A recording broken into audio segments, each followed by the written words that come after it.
హల్లెలూయా. అంశం ఏది మీకు ఎంత మాత్రమును హాని చేయదు. ఈ లోకంలో ఏది కూడా మనల్ని హానికరం చేసేది చేయదని ప్రభు చెప్పినట్టుగా చూస్తున్నాం. లోకాసు వార్త 10:19. హానికరమైన వాటిని అధిగమించే మార్గాలు. హానికరమైన వాటి 3 ఉన్నాయి. వాటిని అధిగమించే మార్గాలు చూద్దాం. మొదటిది పాములు, శ్రమలు, బాధలు.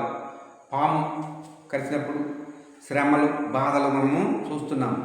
లూకాసు వార్త 10:19. దేవుని ఆశ్రయించడం ద్వారా అధిగమించవచ్చు. ఈ పాములైనా, తేళ్ళైనా, శ్రమలైనా, బాధలైనా దేవుని ఆశ్రయించడం ద్వారా వాటిని అధిగమించగలం. 2, తేళ్ళు భయంకరమైన ప్రమాదాలు. తేళ్ళు కలిసినప్పుడు కూడా భయంకరమైన బాధ వచ్చినప్పటికీ కూడా మనము దేవునికి లోబడటం ద్వారా అధిగమించగలం. దేవునికి లోబడి మనం ఎప్పుడైతే ప్రార్థన చేస్తామో దాన్ని అధిగమించగలము.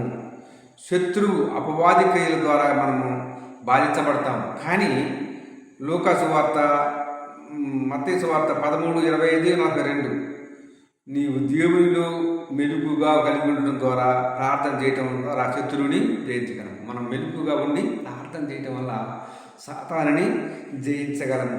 ముగింపు: ఒక విశ్వాసి ఉన్నంతకాలము శత్రువు శరీరానికి తాకవచ్చు. శరీరానికి తాకవచ్చు, కానీ ఆత్మకు తాకలేడు. శరీరానికే వాడు ఎన్ని శ్రమలు పెట్టినా, బాధలు పెట్టినా సైతాను శరీరానికి కానీ ఆత్మకి తాకలేడు. సంపదను కొన్ని కోల్పోవచ్చు. మనకు ఉన్న సంపదను కోల్పోవచ్చు, కానీ రక్షణ కోల్పోకూడదు. సంపద పోయినప్పటికీ కూడా రక్షణ కోల్పోకూడదు. దేవునికి స్తోత్రం. ఎవరు ఆ సంపదను ఉన్నప్పటికీ కోల్పోయినప్పటికీ రక్షణ కోల్పోలేదంటే యోబు సంపద కోల్పోయినప్పటికీ దాని యొక్క రక్షణని కోల్పోలేదు. దేవునికి స్తోత్రం.